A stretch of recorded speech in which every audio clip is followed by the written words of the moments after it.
this is a dangerous groups that we're dealing with now.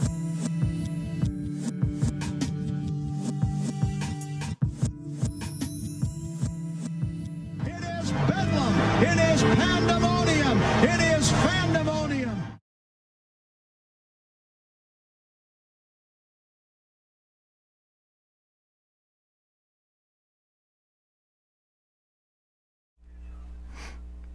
Welcome, fellow Bills fans, to 24/7 Bills Pandemonium presents the K-Gun Report. I'm Jared, your host. Tonight, joining me, we have Swank. Yo. And Scott. Hey. Hey. Hey. There you go. I'm waiting for that one. All right, follow us on Instagram, Twitter, and Facebook. You can check out our handles on the tracker below. Along with throughout the season, we're going to have updated stats, injuries, fantasy football numbers, Bills news, and 24/7 Bills Pandemonium news. Tonight's topics, we're going to start with a little bit of a scrimmage recap and then evaluate what the rest of the week looked like. And then we're going to get in for topic number 2, Leslie Frazier and his defense. We're expecting big things this year. And then a little bit different tonight. We're going to end the night with a little bit of an open forum.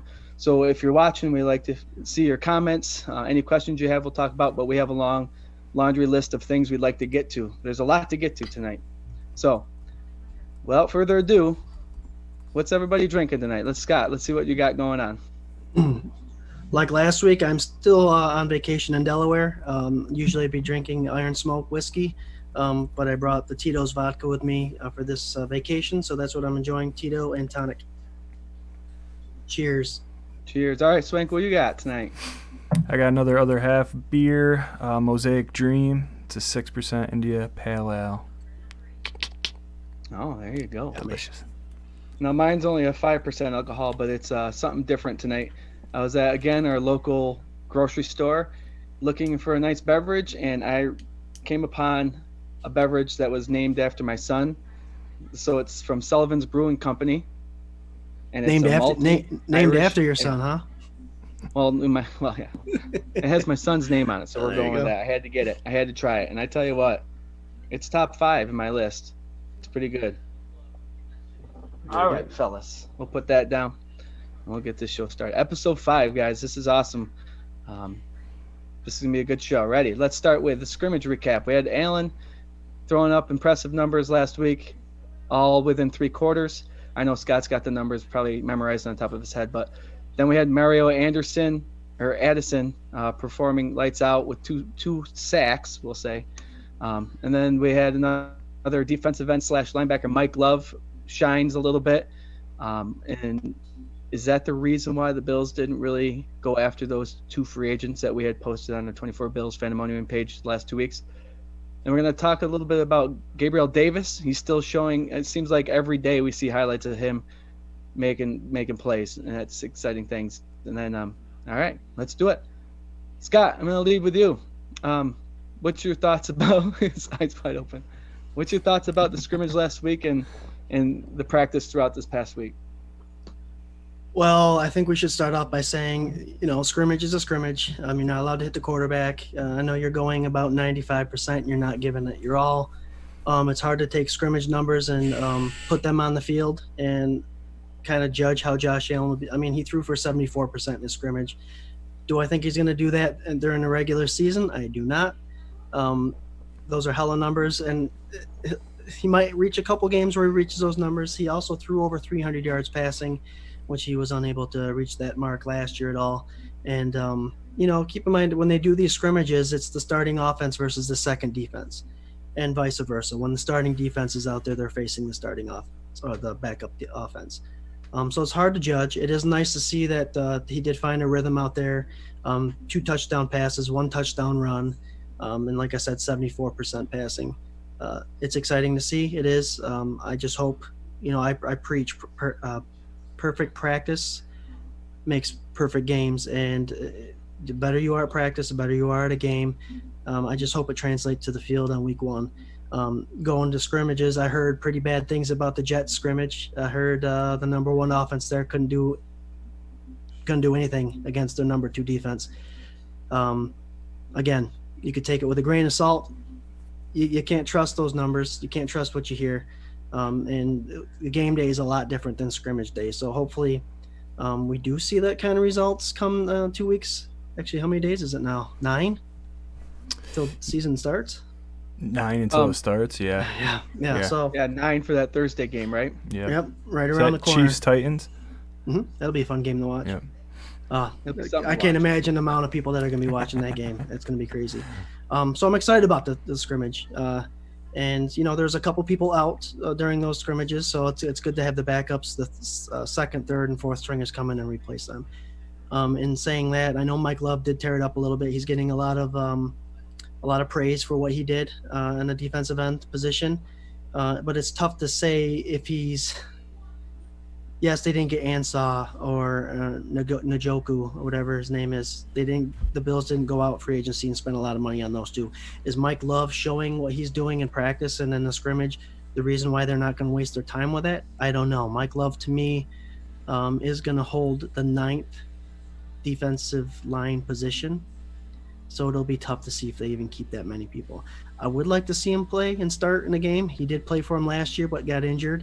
We were unable to see him on Sundays, but there's a reason they're keeping him along, and there's a reason why he's getting praise. And hopefully,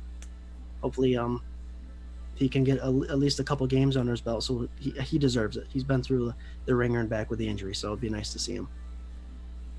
Yeah, that's one thing that McDermott said about Mike Love is his rookie year last year. He was showing great things in camp, and then he got injured, and then he missed the season, and then now this camp he's showing signs of being, part of that 53-man roster. So if he makes it, again, I say this weekend and wake out, if he makes it, I'll be rooting for him. That's no doubt. And he's wearing number 56. Wouldn't it be nice to have a defensive end wearing number 56, bringing down the quarterback for us? Yeah, you think they'll make him change his number?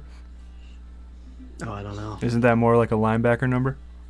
Yeah, but if he's a hybrid, he could play both, and you never know what they're going to do. Yeah, that's true. Because our outside linebacker position is kind of, I think it's the weakest part of our lineup. But I'd agree. Yeah, for sure. I think as far as Mike Love goes, everybody wants to root for him. He's a fun guy to root for. I don't necessarily know if that's why they didn't go after any more of these free agent guys. Yannick, I don't know. There was like a lot of talk about him, a couple months ago when he was running his mouth in Jacksonville and all that stuff. I think that they already made their moves. If we're so far down the depth that we're talking about Mike Love right now, and we don't have to talk about all the other guys that are on the line that are going to start anyway. I think that's probably more of the reason why, they're not reaching for guys or looking for more splash free agent players right now or trades or whatever. But I think it would be super fun if Mike Love made the team. I love those kind of guys, They got a good story, and it's a nice Buffalo story, just like Duke, my boy Duke Williams. But as far as the scrimmage fun goes, stories to root for. Definitely. Oh yeah, just like Christian Wade and all those guys. They do a good job of like absorbing what the city and the town's all about and the team. But yeah, going back to Allen a little bit, he threw up monster numbers in the scrimmage, and that's great to see. And he's been doing really good throughout training camp. All the reports coming by saying he's accurate. He's throwing the deep ball. He's hooking up with players. I think there was only one day, the first week of training camp, that they said he had a little bit of an off day. But then 2 days ago, was it Sunday, that he had a really rough day, or was it yesterday? I think he had one pick and then another tip pass for a pick. You're going to have those. I think I was like, I almost exhaled like a sigh of relief when I heard that, because it's like the guy can't be perfect. Like, Right, yeah, you don't want that. No, yeah, he's got to have a couple. I'd rather have him have that day yesterday than have it, 2 weeks from now for sure. So obviously there's going to be ups and downs, but it was definitely nice to hear that he torched it up during the scrimmage. So, and that was without Stephon Diggs. Right, yeah. And he also threw 42 times in 3 quarters, which if he's doing that in a game, then sorry, my friends, we're probably losing. But yeah, that's a lot of throws. But I mean, when you got all these weapons at receiver, and you don't have a preseason to evaluate players with, and you know your running game's pretty stout, I guess you're going to be slinging the ball around just to see. Because I feel like the videos that we see quite a bit on Facebook are all deep balls. You know, they're never going to show you anything bad, Yeah. and that's all we see is these long balls, and that's what they're trying to evaluate now is who's going to make those final roster spots on that receiver unit. You got to filter them out, and like we've mentioned in episodes before, we're going to see players let go that we don't want to see let go, but it's only to make the team better. I got a fun little quote here. It is a quote from arguably the best defensive coordinator in the NFL right now. The decision making is where you thought he would be going into year 3. He is making it difficult for the defense, who ranked top 3 last year, to cause mistakes in practice. And that's Leslie Frazier. Leslie Frazier said that about Josh Allen, and he's been in the league for 22 years, so he's seen him come and go, and it's exciting to hear even defensive coordinators talk about the opposing in his scrimmage, the opposing quarterback, but it's his quarterback on his team. Yeah, that's that whole iron sharpens iron mantra that they've been saying over and over for this camp too, and I think it's relevant. It's nice that Leslie's bringing up those points. Yeah, very good stuff. Another thing that you get all these videos of the coaches going on Facebook Live, when McDermott and Dayball and Frazier are all talking. They had a guy, I think it was this morning, ask Coach McDermott what he feels about Cole Beasley. We all know, I think it was probably about 10 days ago now, that he's one of your favorite guys there, Swank. But Oh yeah. he pretty much said he's not playing for stats anymore. He came to Buffalo. He realized that it's not all about the numbers. It's about the team and about winning. And the individual who asked the questions, like, I guess Cole Beasley did this in and out route, and Allen hit him for a score. And apparently he is just cutting on dimes and, crazy. It's fun. It's fun because he's going to be – Scott, I think you have him getting the most receptions this year, right, as a projection? Yep, I have a bunch of weird projections for our wide receivers. I have Stephon Diggs going to the Pro Bowl for the first time in his career, but not he won't have the most receptions. I'm giving it to Beasley and the most yards for Smoke, Mr. John Brown, but Diggs will be somewhere in the middle. So I know what video you're talking about. They caught that. The media caught that nice little video of one-on-one time with the cornerbacks. And I'm not sure who's covering him. You don't see the number very well, but I think it was Dean Marlowe, who's another bright spot at camp. He's showing up. Beasley did a nice release on Dean Marlowe. It had him confused. Marlowe turned to the inside and tried going outside where he thought Beasley was going to go, and Beasley cut him right back in the middle. Josh Allen was late on that throw, which, I got to watch everything, but Beasley was standing there wide open. The kid's got moves. Beasley's going to be exciting. Most catches on the Bills this year. Most catches on the Bills. That was your prediction a couple weeks ago too, wasn't it? Yeah. Oh yeah, it was. I mean, I don't think we're going to have 100 reception wide receiver because we have the 3, and we have Gabriel Davis and we have Knox, but I think Beasley will be the 75 mark or so, and that'll lead the team. But I think you'll have a couple other maybe 70s and 60s in there somewhere. But Allen's going to spread it around this year like crazy, and but Beasley's going to be the guy catching most of them. Yeah, I mean, he's going to be a safety valve, right? Kind of like he was last year. So you'd hope that the first and second read is like open the majority of the time. But if Cole's that check down guy or that safety valve, then yeah, get him the ball. They can all play. Yeah. You see a lot of videos of our backfield getting out and catching the ball too. So yeah, it's good to have a check down guy, but it's better to have 2. Yeah. And if you're talking about Leslie Frazier commenting about the improvements that he's seen in our third-year quarterback, then you're hoping that Allen knows who he's going to before that snap even comes back to him.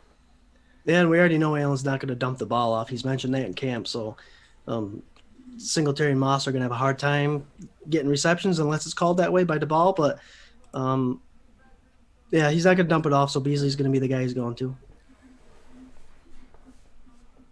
Now I hope I'm not leaking anything here, but this just dawned on me again how the media is sharing their videos with the fan base and other news outlets. We're seeing good plays. That's all we're seeing, but we're seeing a lot of deep balls being completed.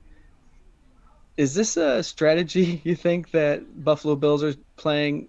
If we put these deep balls, how they're getting, Allen's getting more accurate with the deep balls. They're not showing really anything underneath.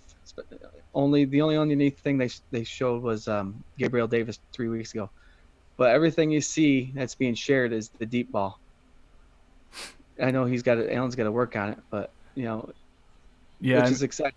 Work on that deep ball, and maybe it's a strategy that they're just putting these videos out so other teams are thinking, well, they're looking for the deep ball this game, and those dump offs are going to become quite important. I think all that is so thought out. I mean, look at what happened to our boy Chris Brown. You know what I mean? He leaks like the slightest little detail, and I think he's like one of the best play-by-play guys, whatever. He's one of the best radio personalities and reporters that the Bills have. He's so detailed. He does his homework, and he's like one of my go-to guys when he's not suspended for 2 weeks because he has a slip of the tongue apparently, or he says that this guy's lining up here. Was it he played on the left side of the Epinesa? line. Yeah. So I don't know. Rules are rules. Yeah. You got to follow them, but when it's your job to report things to people and you've been doing it for so long, Yeah. something like that's going to slip. And I bet you he knew he did it once he did it, but it's like, come on, he's playing the line. We all know that. Yeah, we all know he's on one side of the line, man. Left to right throughout Yeah. to make sure that Frazier knows where he does his best work. So if he said he played left or right or tackle, we know that already. What's the big deal? But Yeah, what's next? Right. They're just gonna have people be like, a player was on the football field today and touched the football. Like, I don't know, dude. So Well, I think detailed. they had to make an example out of someone, so they Yeah. used Brown. So Yeah, it was going to happen. It was inevitable. They're not going to go the whole preseason without saying someone leaked information. So they had to make an example out of someone. I'm sorry it had to be him, but it had to be done, and it will suck. It's only for 2 weeks, so once the season starts, we'll be all set. you guys want to break down Gabriel Davis really quick? Go ahead, fire away. you go nuts, mean, dude. I made a post this past couple days, I think it was during the weekend, saying that the ability for this guy to get open is ridiculous, especially when he's playing against arguably the best cornerback in the league. I made a comment of maybe, I know we got a lot of talent in front of him, but maybe Gabriel Davis will break that rookie record that Randy Moss has from Minnesota. I think from what I remember, he had 62 receptions for 13 yards and 17 touchdowns. That's a heck of a season. But when you're watching Gabriel Davis run down the field and make these catches, and he had to slow down for a Josh Allen ball, but then maybe Josh Allen's going to adjust that and just throw it deep anyway. But, guys, he's lighting it up each week. He's making these awesome catches. He's wearing a 13. That's a good luck number, right? But does anybody have any opinions on Mr. Gabriel Davis they want to share? Yeah. I don't think I would like for him to get Moss numbers, but I don't recall Moss having 3 studs in front of him. Yeah. I know He had one. He had Chris Carter. Chris Carter, he could catch anything. And I think Nate Burleson may have played with him too, but he was number 3. He won't put up Moss numbers. Moss was a freak. But it's exciting to see Gabriel Davis, like I mentioned last podcast. Gabriel Davis, he's kind of showing up Trey White. And nothing against Trey White. I've seen a bunch of videos this week of him getting beat. He got beat by Diggs. Trey White hasn't had to practice against someone like Diggs. And he got beat a couple times by Diggs. He got beat a couple times by Davis. And everything I'm seeing from Trey White covering those two, he's right on. His hands are right there. He's really close. And it's just reflecting that whole iron sharpening iron thing. he's going to get his tail whooped every once in a while. I'm talking about Trey White. And I just don't want anybody to be scared thinking he's lost a step. He's getting better and better every week. And if he's getting better and Gabriel Davis is still doing what he's doing with him in his pocket, Gabriel Davis is going to be the best number 4 wide receiver in the league this year. And it's tough to say that because who pays attention to a number 4, but if God forbid, if there's any injury amongst the top 3, I think he'll fill in perfectly. I think he'll fill in just fine. He knows the playbook already. We already heard that from Smoke mentioning about the 2 rookies, Isaiah Hodgins and Gabriel Davis. And so he's in the playbook. He knows it. He knows the wide receiver tree very well. And I think he'll fit in fine. He'll be a perfect number 4. He'll get a lot more receptions in the ESPN projections and all that stuff, and for fantasy football, all them stuff too. But I'm excited for him, and he's getting better and better and better. And we got 2 weeks, and he's gonna be even better then. Yeah, I mean, I think he's in the perfect position to succeed with this team and to slowly take over the roles that John Brown and Beasley are going to leave when they move on or retire or whatever happens. If we're saying that Bees is going to lead the team in receptions and nobody's going to have 100 receptions, I find it really hard to believe that he's going to match that Moss number, that rookie number. But, man, he's good. Like, he's showing it every single week, going up against one of the top cornerbacks in the league and coming down with the ball and making plays, A couple weeks ago we talked about his draft stock and where he fell to when, really he's a second-round pick, like, all day long in any other draft.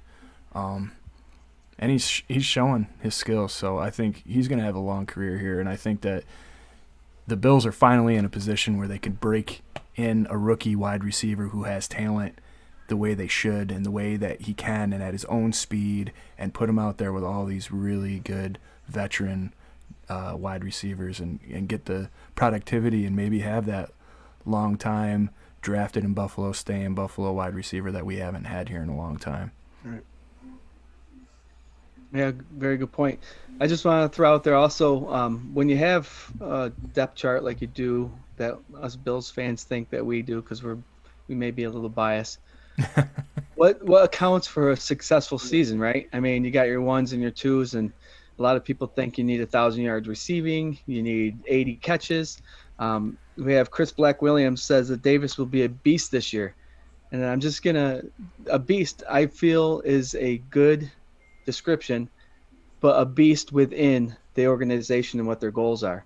I mean, he might show up with 40 receptions and 6 touchdowns, and being a 4 receiver, that is beast. He's not getting on the field as much, as often as the other players are.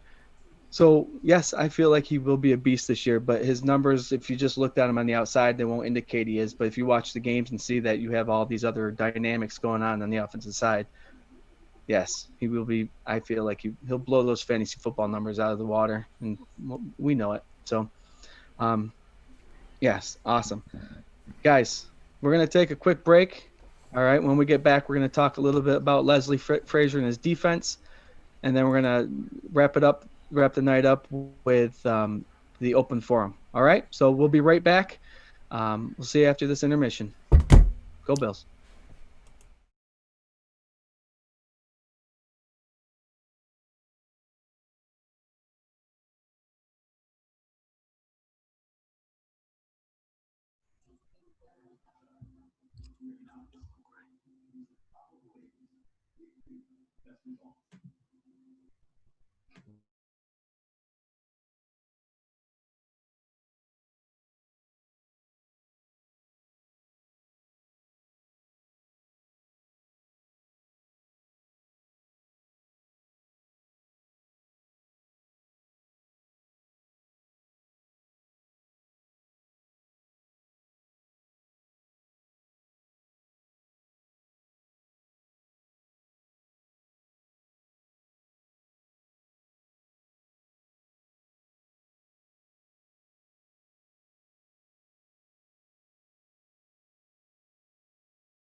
Welcome back, fellow Bills fans. 24/7 Bills Fan Moment presents the Kagon Report.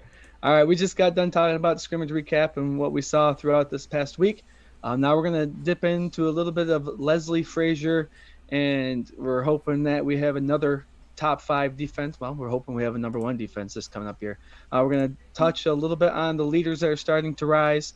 A little bit of Norman's hamstring injury possibly giving Wallace a little bit more of time on the field with the number 1. See, I mean, he played all 16 games last year, so maybe it's just going to push him a little harder to earn a spot.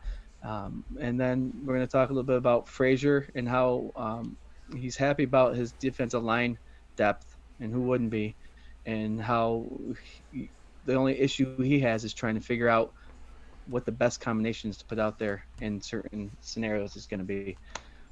Guys, we got leaders starting the show. We got Hughes, Hyde, and Poyer. We always known, but Leslie Frazier has stated that he's even surprised. He knew Mario and Edison had good leadership skills, but he didn't know how great they are. So he's showing that he's excited to have him on the defensive line. So, and then you got Edmonds also showing a little bit more of leadership skills in his 3rd year. So each level of the defenses have their leaders.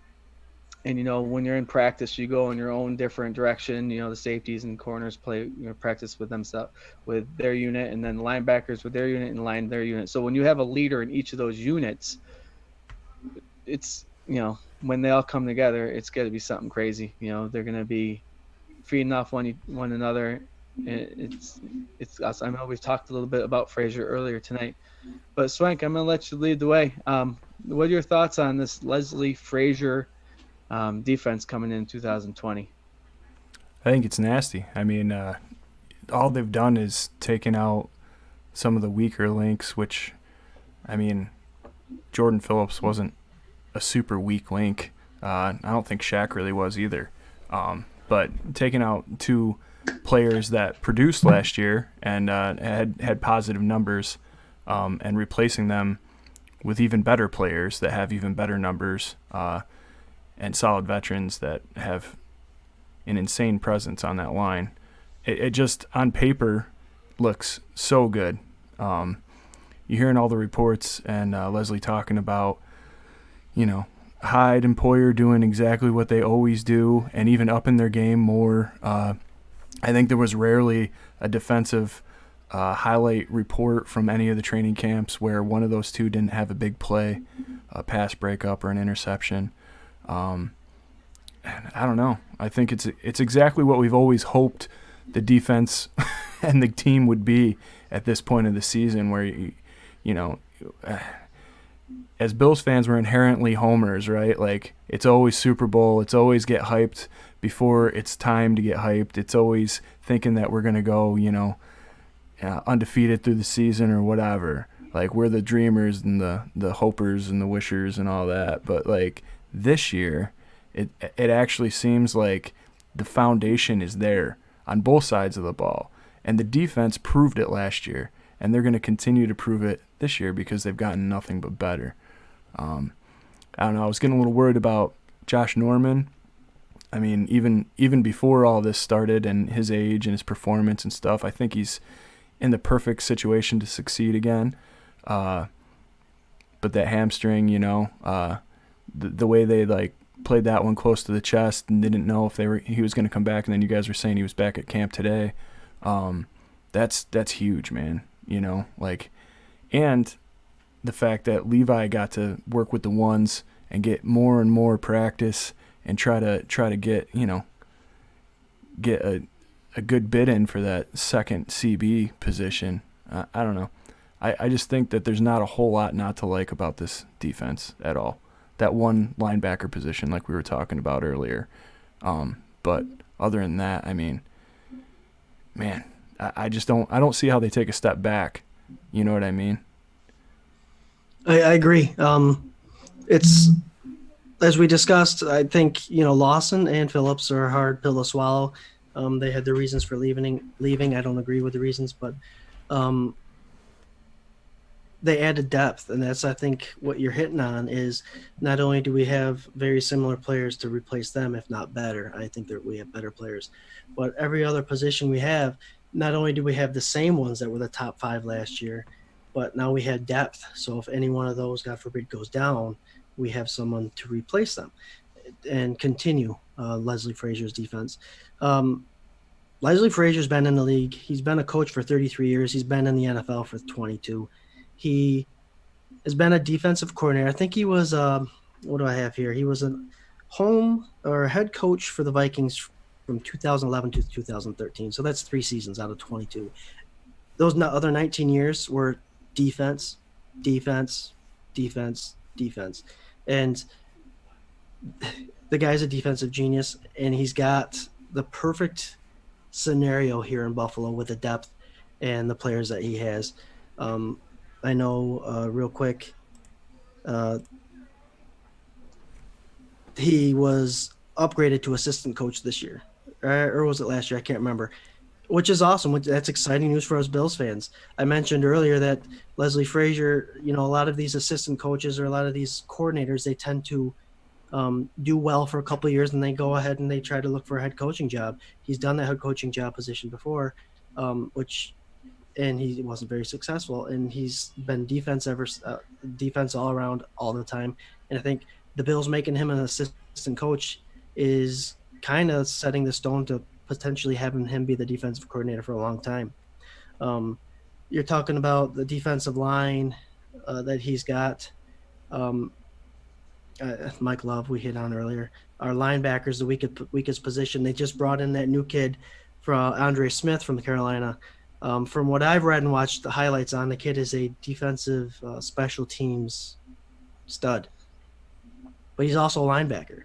So we got to think about who he's going to replace there. Is he going to bump out Boshan Joseph, who's looked a little slow in camp apparently from what I've read?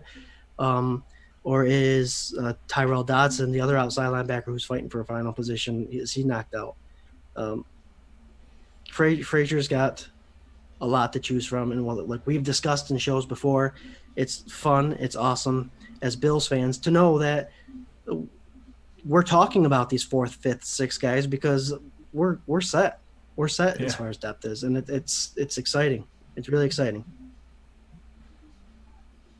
Yeah, it definitely is. And just to touch on, you said 22 years in the league and, 3 of them were head coach. And, sometimes, you just got to find where you fit in places. And maybe a head coach wasn't the best spot for him.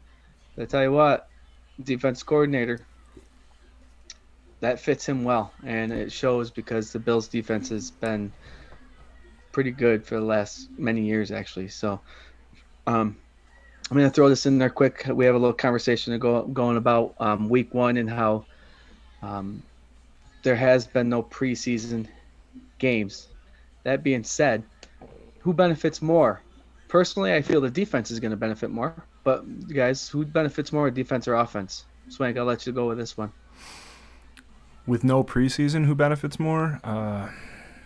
Yeah. Man, I mean, the older guys, right, on either side of the ball. I would say probably the defense, primarily just because it's got to be the same system, the same technique. I mean, little different packages here and there, but the offense, you got guys that are coming in that are learning a completely new offense, and actually your number 1 wide receiver is one of those guys. Luckily, he's a pro and he seems to be doing super well with it. But a lot of these rookies, it's just going to take time, They're going to be shaking in their boots. Yeah. I mean, I got to think like that first preseason game when the stadium's at half capacity or whatever, or when it's Kids Day at Bills Stadium, Bills Stadium.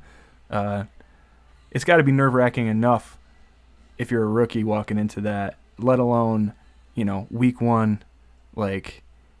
Fans or not, man, national TV, this is your first pro game. You don't know how that feels until you step out there. It's like a lot of people that even watched their first Bills game. When they come out of the tunnel, that first time you see that, it's goosebumps, and, Oh, and yeah. you feel it right in your heart. It's insane. You're How, losing your voice right there. Yeah. I'm starting to tear up actually. But yeah, I mean, I really think it's, the veterans benefit the most on both sides of the ball. The younger players, I mean, that's what sucks. A lot of these like undrafted free agents and stuff like that, like it's just gonna suck for them. They're not really gonna get a shot to be like that, diamond in the rough story. They're not gonna have the platform to really show what they got. So that's what I think. I agree 100% with you. I know sometime on the show we'll have to disagree with one another, but it's hard to do when we're all on the same page. You say defense, but I'm going to be more specific, and there's an exciting reason for this, and I mentioned it earlier. I mentioned that the Jets had a hard time starting offense, had a hard time against the second stringers with the Jets defense. Our defensive line, Harrison was injured, yes. Or Phillips. Harrison Phillips, yeah. Ed Oliver is coming back. Mhm. Same scheme. I mean, there's not much different than what he was doing last year. Jerry Hughes is back. Trent Murphy's back. And the only two new additions would be Quentin Jefferson and Butler and AJ Epinesa. Those guys are going to Two of those guys have played in the NFL already. Just one hasn't. Yep. Right. So if we're going veterans are going to be most beneficial and we're going defense is most beneficial, I'm putting it right on our defensive line. And I'm thinking our defensive line, I have predictions for the first week. I have 6 sacks with 2 interceptions. I think Darnold's going to have a hard time altogether. But those two combinations, the defense and the defensive line with the veterans, and there's not much different that's going on other than Frazier's got to figure out where he wants to put people. They're the ones that are going to benefit big time from not having a preseason. And they're just going to feed off one another because once it becomes a sack game, sack after sack, turnover, scrambling, the Jets look flustered, it becomes fun for Bills fans and Bills players alike. Yeah, but what about all those ab pictures that Le'Veon Bell's been posting? I mean, doesn't that intimidate you at all? His ab pictures? He's been posting. He's going to have to use them to get up off the ground. He's been posting all these pictures in his Jets uniform, just like flashing his abs. Yeah, it's all tucked in there. I remember my first beer. Guys, I know you both said defense, and originally I said defense, but I'm going to throw this out there really quick. Defense is more of a react game, right? So the offense is going to come out when you react and you go to your assignments.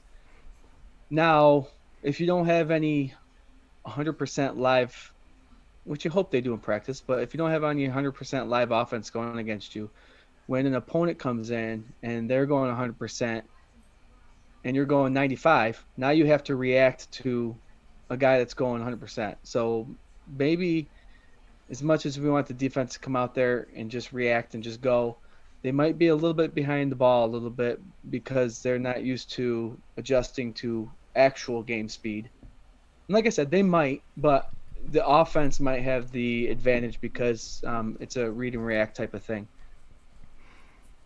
Yeah, I mean, I could see where you're going with that. But in that respect, I think like the offense always has the upper hand, right? Especially like, those first drives. What the first like 10, 12 plays are always scripted, they say.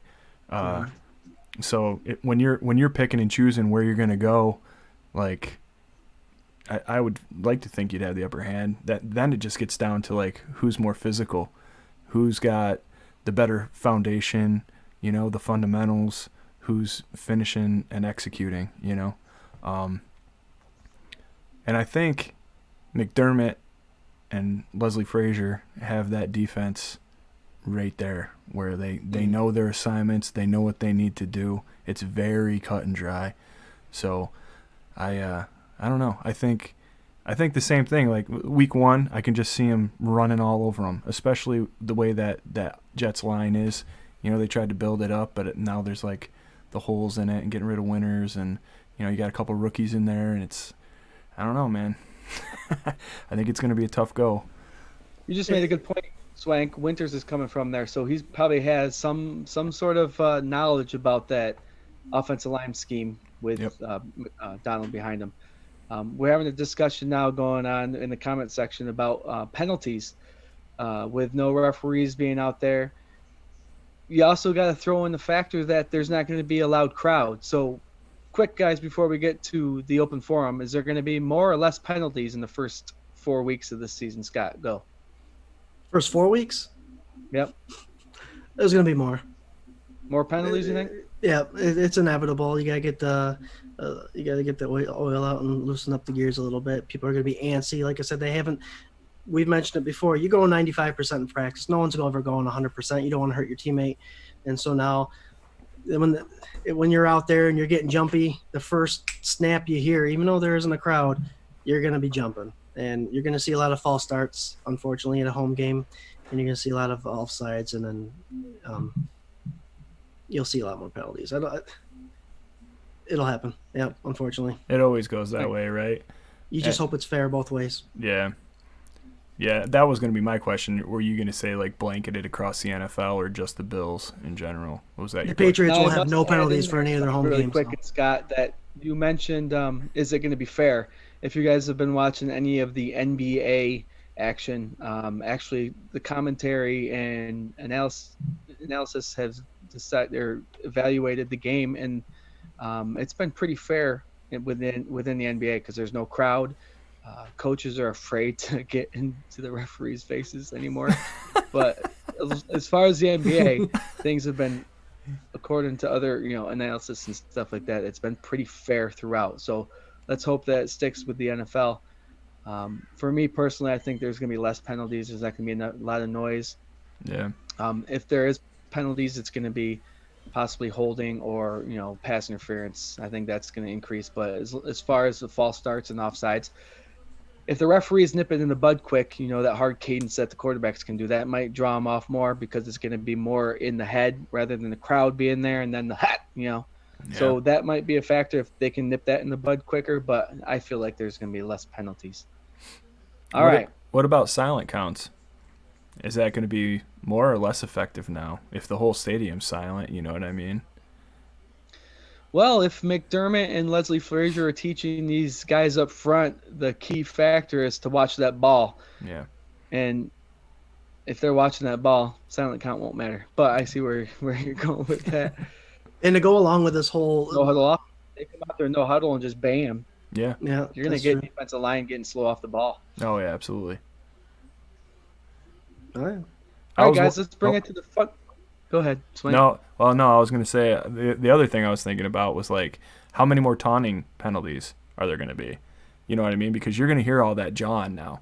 Like, you will hear it. All that dump button stuff, like, those guys on the broadcast are going to have their trigger finger ready because all that stuff that you think, like, your favorite player who never curses at somebody or doesn't talk any junk, all of them do.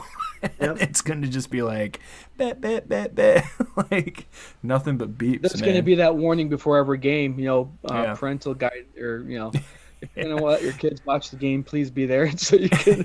HBO is going to pick up all the games. There you go. Daddy, why did that man say please? Yep. That's my little kid voice. Welcome to the show. So what do you guys think? You think Frazier and McDermott's game plan? Because it's all going to be based on game plan. Mm-hmm. I know we talked about the offense has their first 19 plays and all that stuff, but the defense a lot of time can set the tone too. Yeah. Are they going to go? It's all game plan. So is McDermott and Frazier going to go, hey, defensive line, pin your ears back and just cause a ruckus? They got their first 10 plays. Our first 10 plays is hit everybody. I mean, I could see the defense setting the tone and just doing that. With the defensive backs we have in coverage, you create pressure regardless of where it is. Do some run blitzes, and you can get in there with get on Darnold on sneak through and get some sacks. Hey, yeah, I'd go that approach. Personally, set the tone. I always want him to squash the quarterback, man. But I think the difference about like with this year is I think the guys they have on the line are more suited to be able to create pressure with just the front four.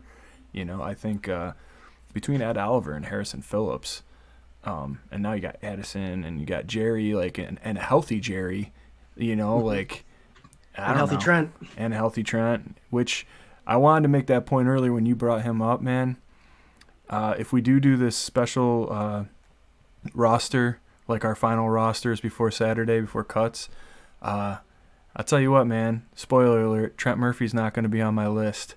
And I think it's safe to say with the amount of money that he costs and the production he's had up till this point that he's expendable right now. That's the way I feel about it. But I do not have him on my roster as well, Swank. I have him, Ooh. fortunately, not being part of the team at week 1. So all right, so spill it. I know you got your defense done. Do you got him on your list or no? Mine? Yeah. Yeah? I actually have it between him and Love, to be honest with you. Oh, really? Yep. Wow. So there's the first disagreement right there. There you go. Yeah. We got that out of the way. hey, watch this. Who do you have? Do you have Trent Murphy playing week 1 or not? Let's just get a quick answer from you. All right, guys. Yeah, let's talk about a little bit about I don't know. There's so much to talk about. Well, we know we have 2 locks on the roster. We have our punter and kicker locked. Yeah. So now we just have to find 51 more players. Let's go into a little bit of we're just going to touch on, if anybody hasn't seen yet, that Gilliam, our fullback, has now been moved to tight end. Yeah. They're looking maybe to have him as a tight end hybrid fullback, which they've done for many years. When you move somebody to a position, that means I guess he's been showing a lot of good signs on special teams. So they're going to try to keep him on the team somewhere. And also, after moving him from the running back position, Scott, your guy there, Antonio Williams, is back on the He's roster back. for He's right back. now. Yeah, That's exciting. What's that mean? Yeah, what's that Well, mean, Scott? Well, let's start off with Reggie Gilliam, who's been making a name for himself in camp. This guy's a freak athlete. He's a thumper as well. At Toledo, he did play the fullback tight end position, so this isn't something that's new to him. I just can't see why McDermott can't let go of DeMarco. I would like to see Gilliam take the full-time fullback position and move on from DeMarco. DeMarco's it's a different style offense than what he had in Atlanta. It's not the same kind of offense. He was remarkable there. He was great. He did what he had to do, but he's not that style. I mean, they sent him deep a couple times, and Josh Allen threw to him in the playoff game, which I don't think was the best play to call decision. I hate to go back to the playoff game, but here we are. But I think the move from fullback to tight end, if they're going to go with it, or the H-back position, some people call it, I think that did open a spot up for my guy, our 24/7 Bills Fandemonium fan favorite, Antonio Williams. What I like about this kid is he's 5'11", 225 pounds, 215 pounds, somewhere in there. He's a thumper as well. He's a combination of Singletary and Moss, which those two will be spelling each other, obviously, but it's good to have a fresh set of legs that's just like one of those guys. To have 3 of those type running backs is pretty wonderful. And the fact that in this guy's 4-year college career, he's only touched the ball 220 times. He's not used. And maybe that's why he was dropped. Maybe that's why he wasn't drafted and the Bills dropped him the first time and brought him back. But he was not being used at all. But he averages 5.7 yards a carry, which is pretty good. Doesn't matter where you're playing. And I talk on Twitter. I try to get a hold of him all the time. He answers back sometimes. He's excited. He's blessed. He's been working hard even when he wasn't on the team. And he deserves a spot on the Bills roster, I think. He's been working, and his legs are fresh, and I'm excited for him. So congratulations back on the team. And I think the fact that they moved Reggie Gilliam over from fullback, I know fullback's different than halfback, but it opens up that backfield a little bit. But I got to get rid of somebody in the backfield. TJ Yeldon's still back there. I know Tywan Jones is back there, but Tywan Jones is an excellent special teamer like we've discussed earlier. Yeah, he's pretty much a lock. Yeah, so how many running backs? Then you got to ask the questions, how many running backs we're keeping. I'd hate to see the Bills sign them, get rid of them, sign them just for a couple more days and get rid of them again. So I'm rooting for both Reggie Gilliam and Antonio Williams, definitely. I'm excited. I have a question about Antonio Williams. Since you have this relationship with him now and you guys are so close and best friends and stuff, do you think you can get him on the live stream so that we can talk to him maybe? Maybe. Ask him about his trials and tribulations and bring him on in. I mean, you were one of the first guys to wish him well after he got cut, and then he responded and liked it. I don't know, man. I see a budding relationship here. This could be really good for the brand, man. Yeah, man. We have a spot right down here for him if you want to join. Yeah, absolutely, man. There's a couple of them down there. That's perfect. I mean, the guy, I got some stats here for you real quick. 5.7 yards a carry. He's a hard runner. 202 carries total of the 4 years, low carry amount. He's only got 11 touchdowns, but you know, he's only had 202 carries. He's not a lot. He's got not a lot of film on him. He was recruited by Ohio State, but then North Carolina went and grabbed him. And combine, I had his low 40 was 4.4, his high 40 was 4.54. So the guy's got some wheels on him. He's got some breakaway speed. And You tend to be faster too when the defense is running after you. So That's true. Right. And the thing is with him, if you bring him in, you got yourself another rookie. You have a second-year running back. You have a rookie running back in Moss, and you have a rookie running back in Antonio Williams. Is that going to scare our offensive coordinator away, the ball away? I don't know, but it doesn't hurt to have 3 running backs that now are locked on your team for 3+ years working together. So, all right, quick Antonio little put Williams, on that. come on in. We got all young guys back there now. Yeldon's probably the oldest, right? But Oh, if you think you saw a lot of footage of Frank Gore leading Singletary into a lot of conversations after the game with established players and stuff like that. You think 1 year is enough for Singletary to become a veteran leader I think so, after man. Frank Gore leads the way? I definitely think so. I think that was the one. I mean, there's been countless smart moves by Bean, but that one was huge for Singletary, and he sings Frank Gore's praises, and he was like, do you remember like those old Looney Tune commercials where there was like that really big dog, Spike, and then there was like the little yappy dog that was like, yeah, Spike, What are we doing yeah. today, boss? What are we doing Yeah, today, exactly, boss? man. That's exactly what I thought about Frank Gore and Singletary, because everywhere Frank went, Motor was there, and he was just soaking it all in, and Frank was making those introductions. And, you know, the thing is, like, for Motor's rookie season, he put up really good numbers, especially for, you know, the amount of touches that he got the first half of the year when people were calling his name, like, up until, like, the 5th game, you know, and then he started taking over a little bit or whatever. But I think he's got a really good path laid out, and he knows, you know, I heard him on, I think, Good Morning Football when they were talking to him, and they were asking him about what he took away, and, like, the biggest thing was, like, taking care of his body in the off season, you know, and he's like, he's played forever, and the guy, he's just, like, timeless, and he always takes care of his body. And, I mean, all that little stuff that's, like, big stuff, and he can pass that on, you know. Him and Moss already have that relationship. I think he can definitely be a leader, and I think Tywan Jones is underrated too. I think he can be a leader in that locker room as well. Yeah, we know how unrated he is, don't we? That catch is just Yeah. want to forget that. Yeah. Devin Singletary's stats in the last year: only 151 carries, 775 yards, 5.1 average, and 2 touchdown rushes. He did have 29 catches though. So yeah, and he was injured for a couple games. So those are pretty stellar numbers for a rookie running back. They'd only got 150 carries. Yeah. And just to add to it, when you add the depth of Moss and now Williams, the carries you don't want to say are going to decrease for some players, but from game to game, you don't know who's going to be the lead guy for the backfield, and that's going to save the legs. That's going to make the individuals last longer in the season, and it's just going to be. I don't know if we've ever heard of a 1-2-3 punch, but the Buffalo Bills might have one this year in the backfield. Right, and with the longevity of running backs, you know, they say the average running back death is at 26. And that's those running backs that get the 300+ carries, like you said. If we can keep Singletary at 150 to 200, and go ahead and give Moss and now our guy Antonio Williams split those carries, you keep your backfield a lot longer. Yeah, it only makes sense. Yeah, I want to switch it up a little bit. Our boy Paul in the comments is getting all hyped up. He says, overall, I'm excited. Feels great to be a Bills fan. All caps. Bunch of exclamation points. And Paul, I'm right there with you. He put something in the comments earlier, though, and I think he was half joking about it. But he said Knox, 9 TDs. 9 TDs. Which I think is a little high. But what do you guys think is the over-under for Knox for touchdowns this year?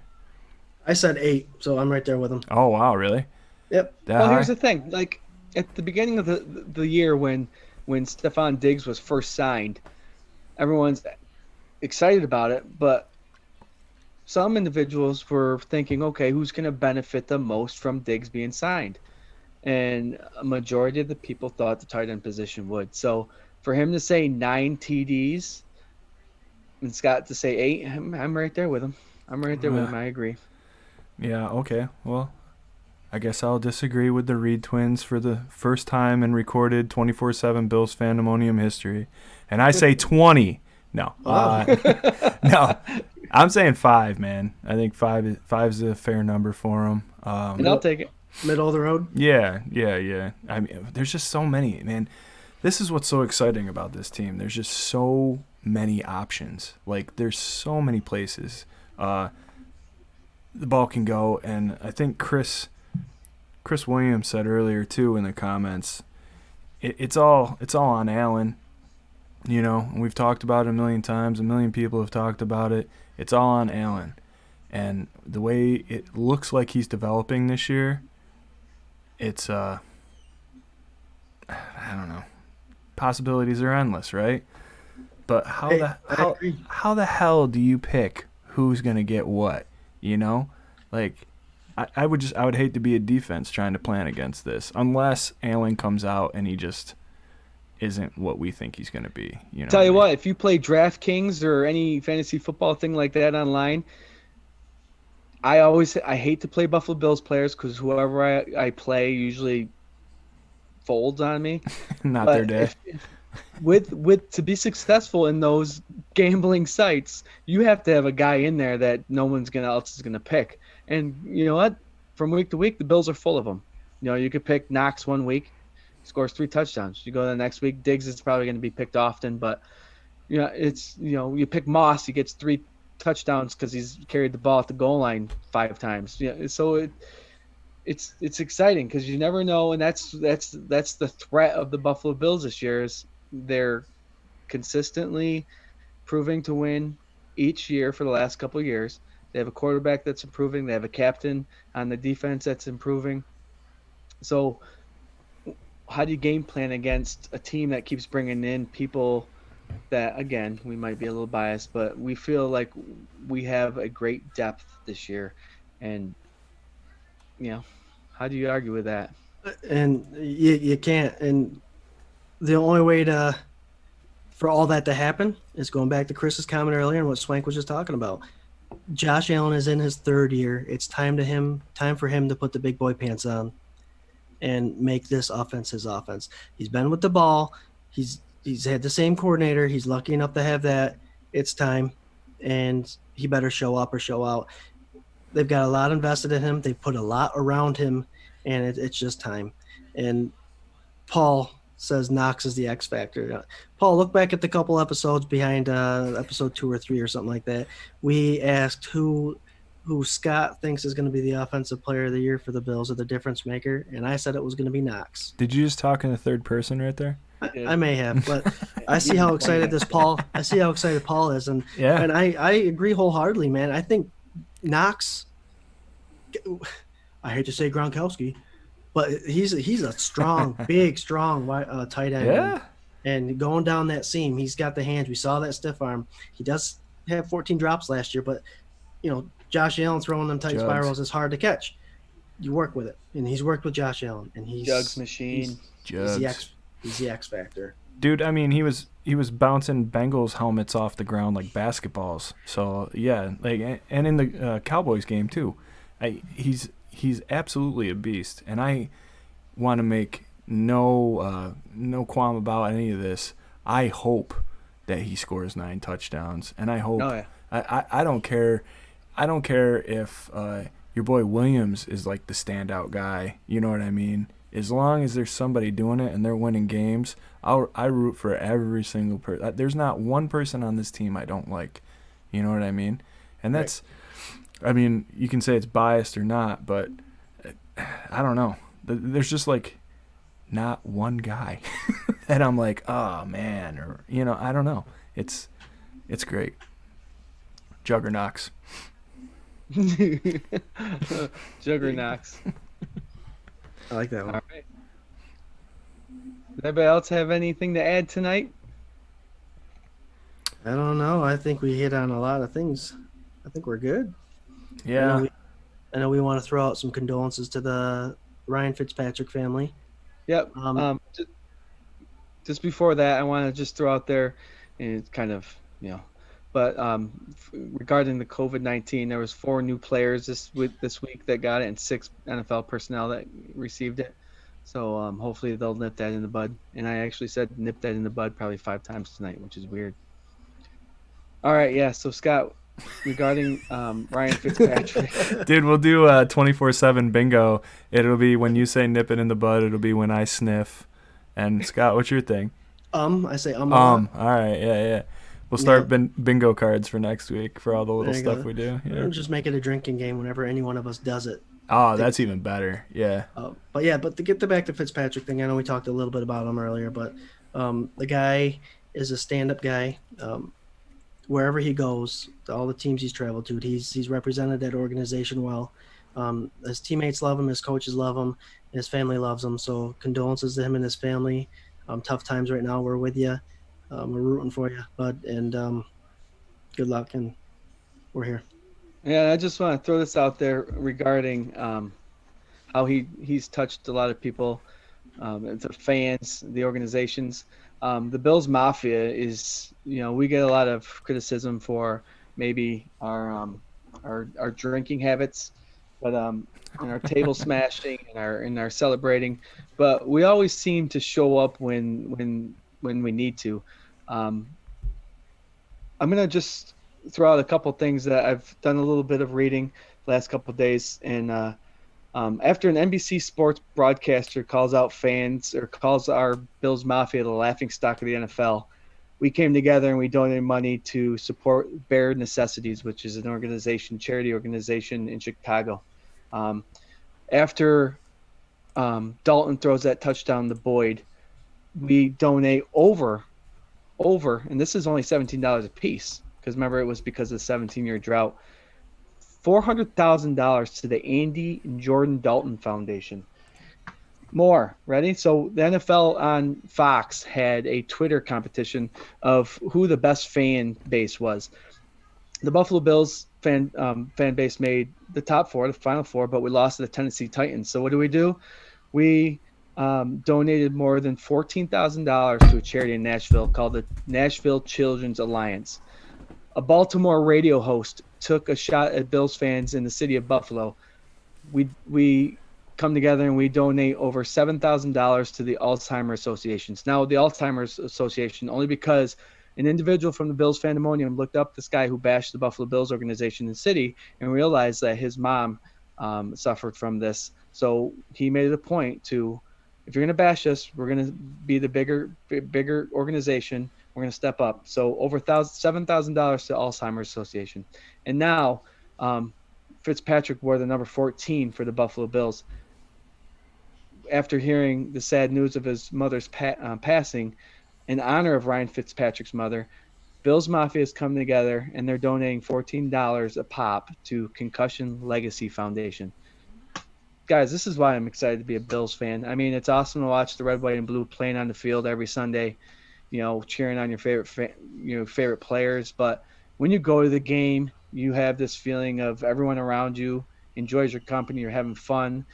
When people are struggling, we come together and we show we're not just here to smash tables. We care about people. And just the amount of donations that this Bills Mafia has done in the past 4 years is just crazy. And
Welcome back, guys. Our Zoom meeting. So we're part of Zoom. So that's part of the reason why we get kicked out, and that's why we do our break at halftime. But just getting back, I don't know what you guys missed, but just to say, I'm proud to be a Bills fan, and not just because of the Buffalo Bills, but because of the fan base. It's just amazing. Yeah, man. I What do you mean, guys think? it's super special. It's Yeah. I don't know. We were talking about Fitz. I mean, we were talking last week or the week before about what era coaches and teams that we wished would have had a better shot or gone farther than they did. And my guy was Changaley, and it was mostly because of Fitzy and Stevie Johnson and Freddie and C.J. Spiller and that whole era of Bills. It was super fun to watch, and a lot of that was because of Fitz. And I don't know, all the Hard Knocks you see him on, any interview, he's just lighthearted. He's super smart, and he's got that gunslinger home run ball kind of mentality it's super fun to watch and then super frustrating if he's your quarterback to watch. But Yeah. I don't know, he seems like a great guy. So it's really cool. I love that they're donating like the $14 increments and doing the same kind of thing with like the Andy Dalton pass and all that stuff. Like, that's what it's all about. That's what Buffalo is all about, man. Yeah, and if you guys, before you jump in there, if you guys want to, now if I'm not mistaken, it's for the Concussion Legacy Foundation. So Bills Mafia, if you're gonna watch this, if you watch it till the end, that would be where the donations are going. Scott, you're a quarterback guy. What's it been like to watch Fitzy play? He's a gunslinger, and like Swank said, he's a gunslinger like Favre was. Our beloved Jim Kelly was a gunslinger, and you see a lot of quarterbacks out there. There's a lot of stone cold faced quarterbacks out there that go out there, do their job, and they do a good job. Some do a bad job, but Fitz is always the same person. He plays with his heart. He is a gunslinger, like we said. We benefited from that against the Miami game last year when he threw that pick to Trey White to turn the tables for us to win that game. But being a quarterback guy, he's the kind of guy that I like watching play football. Running down the field, celebrating. He's got that big beard. I know all of us have the big red beard. We cheer on the red beard. But the guy is a stand-up guy. He's what you want your team to have in a quarterback, maybe even a second string. But Fitzy, he's the man. I liked him when he played for other teams. I liked him when he played for the Bills. And, he's been in the league forever. And there's a reason for that. Yeah, I think he's been on like 13 teams. Pretty close. Well, I want to thank everyone who watched tonight and who commented tonight. We're looking to build this thing, so it's just gonna be fun. We love talking about our Buffalo Bills. We love going back and forth.